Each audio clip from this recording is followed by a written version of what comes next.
बहुत स्वागत है आपका। बंसल न्यूज देख रहे हैं आप। मैं हूं आपके साथ शिवालिका और चलिए सबसे बड़ी खबर से करते हैं बुलेटिन की शुरुआत। राजा रघुवंशी हत्या मामले में एक बड़ा अपडेट सामने आया है।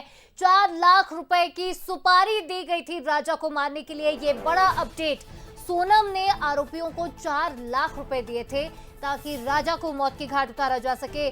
सोनम ने बैंक से 9 लाख रुपए निकाले। आरोपियों से पुलिस ने 35,000 रुपए बरामद भी कर लिए हैं। तो सोनम ने गुवाहाटी तक कार्रवाई की, टिकट भी करवाई थी इन लोगों की। और सोनम लगातार ही राज से फोन पर कांटेक्ट में थी, राज से फोन पर लगातार बात कर रही थी। गाजीपुर के रास्ते नेपाल भागने की फिराक में भी थे ये लोग।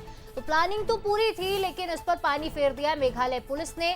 राज के गिरफ्तार होते ही सोनम ने फोन बंद कर दिया।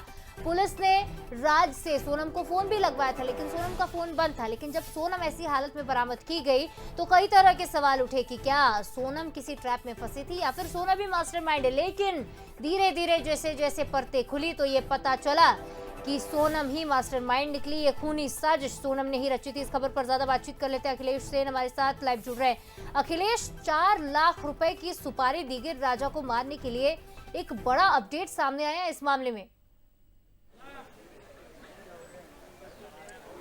बिल्कुल, आज शिवालिका इसमें सुपारी दी गई थी और सुपारी भी अपने ही दोस्तों को दी गई थी, जिसमें जो राज है वो भी शामिल था, क्योंकि राज ही सोनम का प्रेमी है और दोनों ने मिलकर ये पूरे घटनाक्रम को अंजाम देने के लिए साजिश रची थी। और इसी साजिश के चलते कहीं ना कहीं पर जो आरोपियों ने पहले 4 लाख रुपए में ये सुपारी देना तय की गई थी। और जो खर्चा है गुवाहाटी तक का और शिलांग तक का, ये खर्चा भी सोनम ने ही उठाया था, क्योंकि एक दिन पहले ही इन आरोपियों को बिहार होते हुए गुवाहाटी भेज दिया गया था। फिर गुवाहाटी से ही वो हथियार खरीदा, जिससे परिवार बार बार कह रहा था कि ये जो लोकल मेघालय का हथियार नहीं है। तो ये शिलांग पहुंचने से पहले गुवाहाटी से हथियार खरीदा गया था और इसी हथियार से जो राजा है उस पर वार किए गए और उसके बाद उसकी हत्या कर दी गई। आरोपियों के पास से 35,000 रुपये पुलिस ने बरामद कर लिए। लेकिन सबसे बड़ी बात यह है कि जो सोनम 9 लाख रुपए अपने साथ लेकर गई थी, अभी तक वो 9 लाख रुपए नहीं मिले हैं। यानी कि वो 9 लाख रुपए कहाँ गए, इसका जवाब अभी किसी के पास भी नहीं है। सोनम से लगातार पुलिस पूछताछ भी कर रही है कि उन 9 लाख रुपयों का हिसाब भी कहीं ना कहीं पर जो पुलिस है वो मांग रही है। और सोनम ने, सबसे बड़ी बात यह है कि सोनम ने उसी रास्ते का उपयोग किया था जिस रास्ते से आरोपियों को सोनम ने गुवाहाटी भेजा था। यानी कि बिहार होते हुए गुवाहाटी भेजा गया था और भागने के लिए भी सोनम ने उसी रास्ते का उपयोग किया। और उपयोग करते हुए वो लगातार इस वक्त राज से संपर्क में थी, लगातार राज से फ़ोन पर बातचीत कर रही थी। लेकिन जैसे ही राज ने कहा कि इस पूरे घटनाक्रम का भंडाफोड़ कुछ दिन में होने वाला है, और उसके बाद जब राज को पुलिस ने उठा लिया और राज का जब फ़ोन बंद आया, उसके बाद जो सोनम है उसने भी अपना फ़ोन बंद कर लिया और वो गाजीपुर के रास्ते होते हुए नेपाल भागने की प्लानिंग में थी। लेकिन उससे पहले जब राज के पास कॉल किया, तो जब राज का फ़ोन बंद आया तो वो समझ गई थी कि अब ज़्यादा दूर नहीं भाग पाएगी। इसी के चलते कहीं ना कहीं उसने कहानी गढ़ी अपनी खुद के अपहरण की कि 3 लोग मुझे यहाँ छोड़कर गए हैं। दुकान जो होटल संचालक है उससे बातचीत की और फिर अपने भाई को फ़ोन किया और उसी के उन्होंने ही पुलिस को वहाँ पर भेजा था। यानी कि पूरा जो घटनाक्रम है, जो कहानी जो गढ़ी गई है, ये सोनम की तरफ से गढ़ी गई है। उसने खुद का अपहरण होने की बात यहाँ पर कही है, लेकिन पूरी मास्टरमाइंड राजा की हत्याकांड की वो सोनम ही है।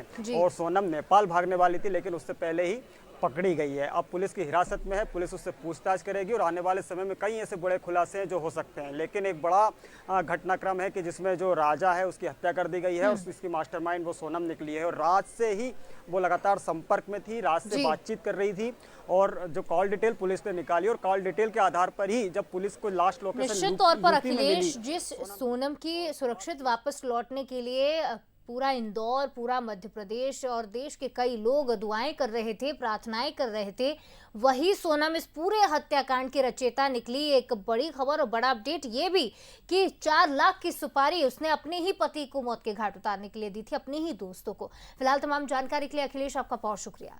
बंसल न्यूज पर ढाबा संचालक का एक्सक्लूसिव बयान हम आपको सुनवाते हैं। दरअसल रात 1 बजे ढाबे पर जब सोनम रघुवंशी पहुंची, सोनम ने ढाबा संचालक से क्या कुछ बातचीत की, गहने चोरी करते समय लुटेरों ने पति को मार दिया, ये कहानी उसने बनाकर सुनाई।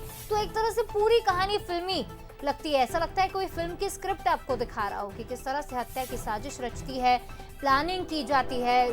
अचानक से शिलोंग का प्लान बनता है और वहां से जब भागने में नाकामयाब होती है, जब लगता है कि अब बच नहीं पाएंगे पुलिस के हाथों से, एक और कहानी गढ़ दी जाती है गहने चोरी होने की।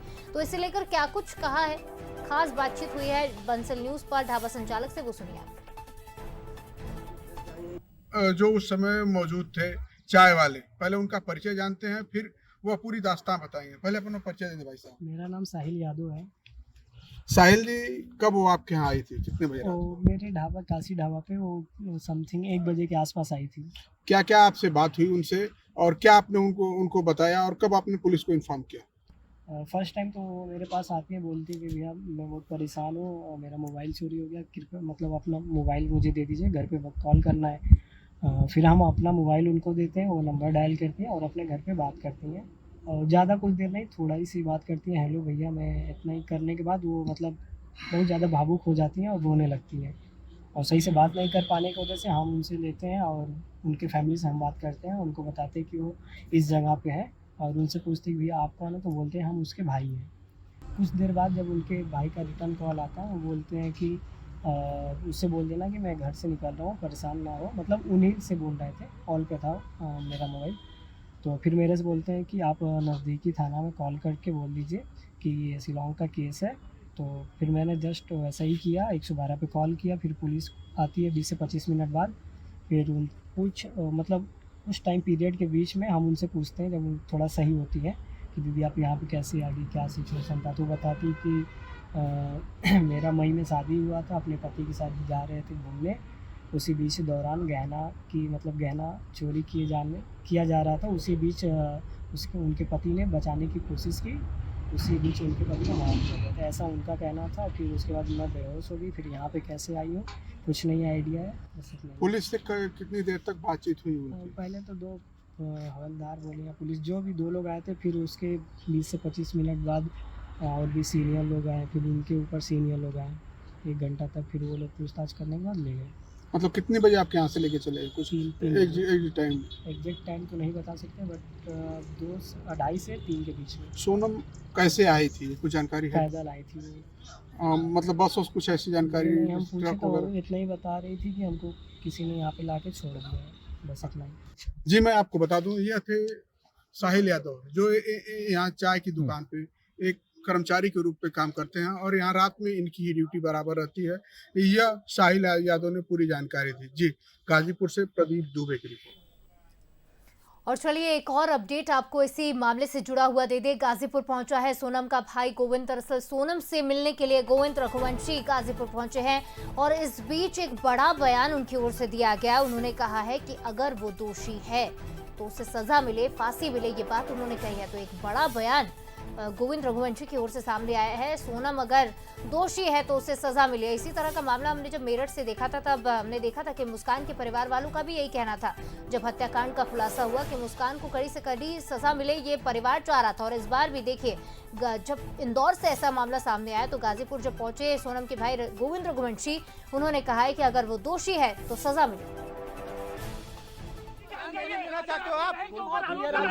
जान तो राजा की गई, आपके ऊपर, आपकी बहन के ऊपर आरोप लगाए, आप आज से आरोपों से नहीं भाग सकते। मैं अभी कुछ भी बयान नहीं कर सकता हूँ। आप लोगों से हाथ जोड़ के पैर पड़ के रिक्वेस्ट है, आप मुझे पहले मिलने दीजिए, उसके बाद में मैं आपको बयान करूँगा। हम लोग यही पूछ रहे हैं। अरे साहब, मुझे पता होता तो मैं आप लोगों को पहले ही बयान कर देता। अच्छा, क्या जानते हैं आप ये बता दीजिए ना। कुछ भी नहीं जानता। आप क्या पूछना चाहते हैं मुझे? मीडिया से खबर क्या पता लगी आपको? मुझे आइडिया नहीं है। आप उसके बाद से रात को क्या बात है? आप 17 दिनों से आप लोग ऐसा क्यों पूछ रहे हो? आपकी बहन 17 दिनों से गायब थी, इसकी खबर थी आपको? नहीं थी। क्या कर रहा हूँ? ढूंढ रहा हूँ 17 दिनों से। पिछले 17 दिनों से आपने क्या क्या किया है? सोनम ने पूरा सर्च करा है, पुलिस वालों के साथ घुमा हूँ, पूरा सर्च करा है। आपको कौन है? क्या बात है? क्या मांग करते हैं पुलिस वालों से? क्या मांग कर रहे हैं? पुलिस का निर्दोष है? कुछ भी नहीं। आपकी बहन इनोसेंट है?